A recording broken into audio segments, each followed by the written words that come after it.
programa Multimídia no Petiscar. Petiscar Show, arrasando como sempre, trazendo as melhores atrações. E hoje eu estou aqui com a banda Nazirê, as meninas que estão arrasando. Boa noite, Jéssica. Boa noite, boa noite. Boa noite, Rani. Boa noite.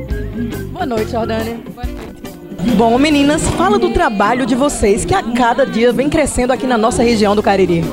Bom, nosso trabalho é voltado para o reggae, né, para o estilo musical do reggae, e está crescendo, assim, está recebendo destaque atualmente na região do Cariri, devido a um vídeo que a gente colocou no Facebook. A gente atingiu quase 10 milhões de visualizações.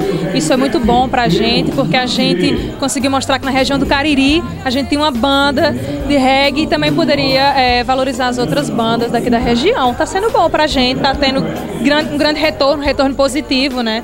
A gente tá tendo propostas de shows, várias outras pessoas do Brasil inteiro e outros lugares do mundo estão conhecendo a gente. Isso é muito bom, gratificante, é um aprendizado, né? Bom, Jéssica, fala pra gente do show de hoje à noite. Qual a expectativa?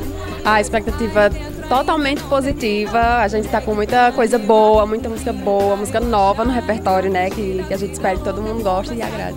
Pois é, a banda Nazirê tá com muita novidade aí, música autoral, cover também, né? Que a galera sempre pede. Bob Marley, todo mundo tem que curtir. E é isso aí. Bom, gente, agora vocês vão ficar com um show de banda Nazirê. E eu vou agradecer aqui a vocês na participação e desejar mais sucesso ainda. Obrigada. Valeu, gente. Obrigada. Todo mundo que tá em casa, que não veio ainda, vamos curtir o show de Adson Gomes aqui no Petiscar. E sejam convidados todos. Vamos lá.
Vai te abençoar.